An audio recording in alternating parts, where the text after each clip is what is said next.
એ આપણે સુરેન્દ્રનગરના વઢવાણ તાલુકાના રતનપર ખાતે આ ઘન જીવામૃતનો ડેમો કરી રહ્યા છીએ. આમાં અમરજીતભાઈ, તમે કેટલું છાણિયું ખાતર ગાયનું લીધું છે? આમાં 1 ટ્રોલી ગાયનું છાણ લીધેલું છે ખાતર. બરાબર. હવે અહીંયા તમે ફૂટના અંતરે હોલ પાડેલા છે. હવે આપણે એવું કહીએ છીએ કે 1 ટ્રોલી છાણિયું ખાતર એટલે અંદાજિત 2000 કિલો થાય. એટલે એમાં 10% જીવામૃત આપણે ઘન જીવામૃત માટે ભેરવવું પડે. એટલે 200 લીટર આપણે જીવામૃત બનાવ્યું છે. હવે અમરજીતભાઈ જે હોલ પાડ્યા છે એમાં આપણે જીવામૃત નાખો. અહીંયા જો જીવામૃત નખાઈ રહ્યું છે. હવે આપણે સૌને ખ્યાલ છે કે છાણિયા ખાતર કરતો અથવા તો વર્મી કમ્પોસ્ટ છે એના કરતો જીવામૃત ઘણું જ સારું છે.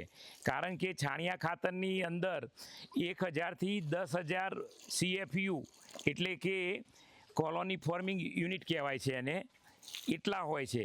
જ્યારે વર્મી કમ્પોસ્ટ આવે તો એમાં 10000 થી લાખની સંખ્યામાં સૂક્ષ્મ જીવાણુઓ પ્રતિ ml અથવા તો પ્રતિ ગ્રામ હોય છે. જ્યારે એનાથી આગળ જઈએ તો જીવામૃતની અંદર 10 કરોડ સુધી CFU જોવા મળેલા છે અને ઘન જીવામૃતમાં પ્રતિ 1 ગ્રામમાં એક અબજ એટલે 10⁹9 એટલા CFU છે. આ આખું બહુ જ ગુણવાન વસ્તુ છે. અને આપણે તો બધા માસ્ટર ટ્રેનર છીએ, બરાબર? અહીંયા માસ્ટર ટ્રેનર પણ આપણી સાથે ઉપસ્થિત છે. તો આપણું છાણિયું ખાતર છે, વર્મી કમ્પોસ્ટ છે, એના કરતો આ ઘન જીવામૃતની ગુણવત્તા ખૂબ જ સારી છે. હવે આપણે આ આખું નાખો જીવામૃત બધામાં. અહીં તમે જુઓ કે આ આપણે ઘન જીવામૃત યુનિટ આપેલો છે અને અહીં જીવામૃત બનાવેલું છે. એમાંથી આપણે અહીં આ ઘન જીવામૃત બનાવી રહ્યા છે. આ રીતે આપણે પ્રક્રિયા કરીને 7 દિવસ માટે રહેવા દઈશું. ત્યાર પછી ફરી 7મા દિવસે 8મા દિવસે આ પ્રક્રિયા રિપીટ કરીશું. એટલે 200 લીટર જીવામૃત ફરી આપણે ભેરવીને ફરી 7 દિવસ માટે રાખીશું. આમ 14 દિવસમાં ઘન જીવામૃત તૈયાર થશે અને સરસ મજાનું ચાની ભૂકી જેવું આ તૈયાર થશે. અને આપણે ખેતરની અંદર 1 હેક્ટર જમીનમાં આ 1 ટ્રોલી એટલે 2000 કિલો ઘન જીવામૃત પૂરતું છે. અને છાણિયા ખાતર કરતો કે વર્મી કમ્પોસ્ટ કરતો ખૂબ જ ગુણવાન છે.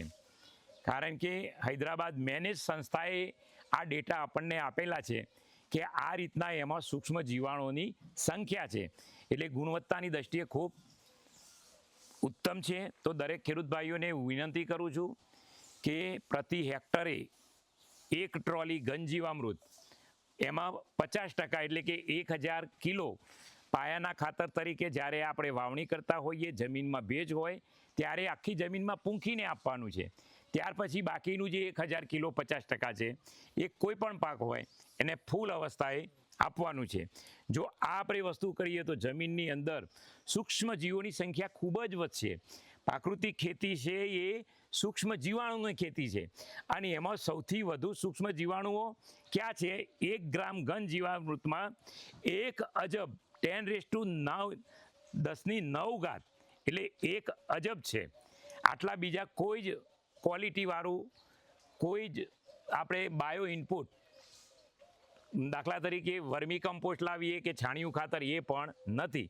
એટલે આપણે માસ્ટર ટ્રેનર તરીકે બધા ખેડૂતો પાસે આપણે આ ખાસ વપરાય, ખેડૂતો બનાવે અને 3 ગ્રામ પંચાયતના આપણા ક્લસ્ટર છે એમાં વધુમાં વધુ ઘન જીવામૃત વપરાય એવા ભગીરથ પ્રયત્નો આપણે કરવાના છે.